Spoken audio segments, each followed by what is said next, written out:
jaasi madame Ndaw ñëwati nag di dekkaliwaat suñu jooy nañu jooyati mais nag duñu mës a bàyyi duñu dellu ginnaaw politique guñu defuñu dara suñu méttit la ñuy jooy ñëpp xam nañu méttitu Jobaas mooy lan ñàkk nañu ndox sonn nañu xale yi talatuñu jàng jigéen ñi mënatuñoo liggéey defatuñu dara nag ñàkkum ndox man nag jigéen ñëpp laay waxal sonn nañu tàyyi nañu fu ku ñu mën a dimbali ci ndox rek ñun ñu ngi tàllal suñu loxo ci yéen ñëpp amul góor amul jigéen amul mag amul ndaw sonn nañu àdduna bi yëpp xam nañu sonn nañu jooy nañu yuuxu nañu xamatuñu nag fu ñuy féete suñu gémmiñ léegi ñu ngi tàllal suñu loxo dimbali li ñu président de la république wala ministre bi gestu sa peuple sa dëkk bii nga am ginnaaw yàlla yonent bi Jobaas gii nga am ñun dawaluñ la dara ñu ngi sa ginnaaw suba ngoon guddeeg bëccëg mais nag amuñu ndox ndimbal da ciy fekk loxol borom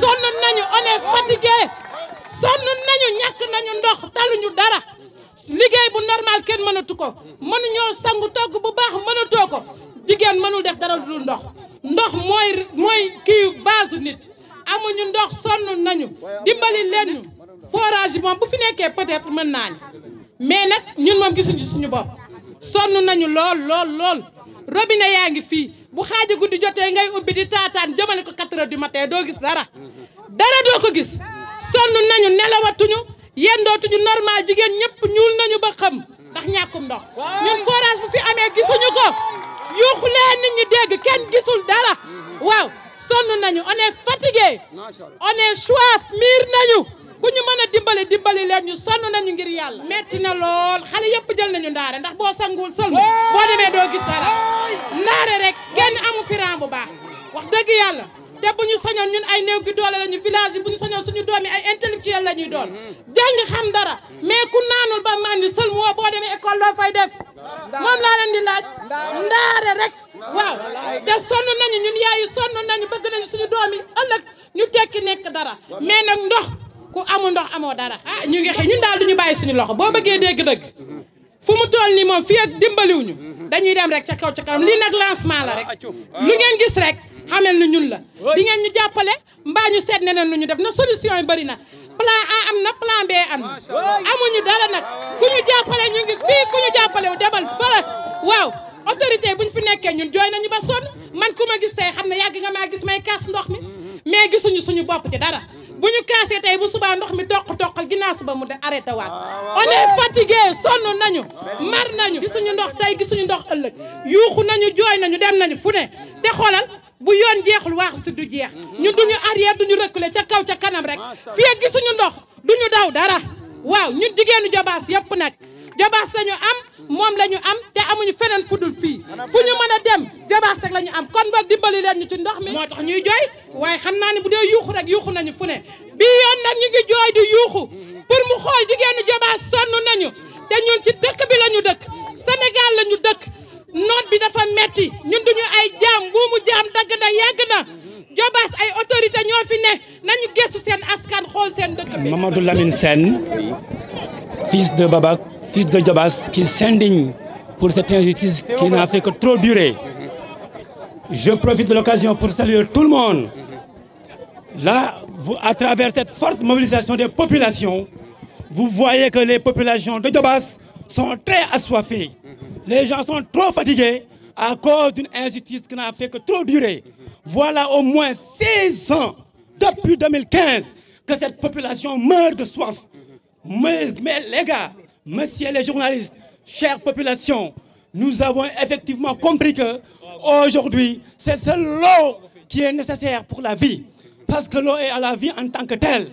On dit même que l'eau est indispensable à la vie. Mais nous réduisons cette expression à sa plus simple valeur pour dire que l'eau est indispensable à la vie. Actuellement, nos populations sont trop fatiguées. Ils n'en peuvent plus, elles n'en peuvent plus, excusez-moi. Là, au même moment, à quelques encablures dans notre propre commune, sont creusés 2 grands pôles de forage, véritablement qui alimentent toute une région de Dakar, mais aussi une grande partie de la région de Thiès, sans oublier le réseau Noto-Palmarin. Je veux citer l'un des plus grands ouvrages hydrauliques, à savoir le KMS 3, communément appelé PAMU, Programme Eau et Assainissement en milieu urbain. Là, messieurs, sachez que donc, cette injustice n'a fait que trop durer et a plongé les populations dans une situation insécuritaire dont les conséquences sont incommensurables. Les conséquences qui vont dans un sens où, aujourd'hui, même nos élèves sont frappés par la déperdition scolaire du fait du manque d'eau qui les guette. Aujourd'hui aussi, comme conséquence, il faudra le rappeler que nos mamans sont usées. Elles sont devenues toutes malades. Malades parce qu'effectivement, elles ne dorment plus. Elles ne peuvent plus. Là, maintenant, toutes les populations sont extrêmement fatiguées. Alors, d'autres conséquences encore sont là. Parce que tout simplement, on note la récurrence des violences, de la violence. La violence est plus qu'encore présente dans notre territoire. Imaginez aujourd'hui, dans une population où les gens se lèvent à 2 h du matin, à 4 h du matin, à toutes les heures de la nuit pour avoir des liquides précieux. Mes chers, est-ce que l'eau est un luxe? Non, je pense que non. L'eau n'est pas un luxe. L'eau, c'est une nécessité. L'eau est un droit absolu. Tout le monde a droit à l'accès à l'eau. Véritablement, c'est un droit que nous réclamons. C'est un droit que nous réclamons. Nous ne réclamons pas de meilleures conditions d'existence, mais nous réclamons uniquement un besoin élémentaire. Aujourd'hui, Babac devait être là à s'apesantir sur est-ce que les populations vont payer l'eau ou pas, parce que les ressources, leur nappe qui est en train d'être extraite à des contraintes extrêmement lointaines. Donc là, on devrait plus se poser la question à savoir est-ce que Djobas ou bien Babac est bien, n'est-ce pas, donc traîné en eau ou pas. Alors, cette injustice-là, messieurs, on n'en peut plus. Et encore, je vous dis que cette manifestation-là, que vous avez vue aujourd'hui, n'est qu'un début de tout un plan d'action que nous allons dérouler. Ce gouvernement-là, qui est en train de faire la sourde oreille, nous allons véritablement briser les carcans de cette injustice-là pour leur montrer que l'injustice n'aura pas sa place ici au Djobas. Djobas est une terre de refus. On a toujours refusé. Effectivement, les gens ont toujours refusé. Et nous allons continuer dans les prochains jours, d'ici 15 jours, pour dérouler une grande marche à l'échelle communale où les 67 villages de la commune seront conviés du nord au sud, d'est en ouest.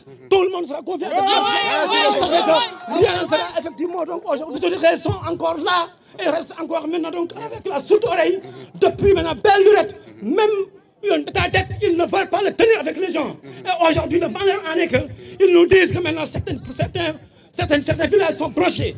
Alors que les villages qui sont branchés aujourd'hui, ils ne sont que deux villages qui sont entièrement branchés et dont même le ravitaillement est aujourd'hui problématique. C'est de la division qu'ils sont en train de faire. Et nous allons leur dire aussi que cette division n'a pas de place ici. Djobas va être branché dans sa entière totalité. Tout Djobas sera branché, en commençant par Babac, vers tous les autres villages seront branchés à ces réseaux-là. Parce que c'est la nappe qui est en train d'être extraite. Donc, ce que nous exigeons, c'est un branchement de tous les villages de Djobas sans délai. Que ce branchement-là soit fait. Mais aussi, il faudrait aussi, que ces préoccupations soient encadrées. Parce qu'on ne va pas nous laisser aussi à des sociétés comme Aquatec qui vont rester là maintenant à satisfaire leurs besoins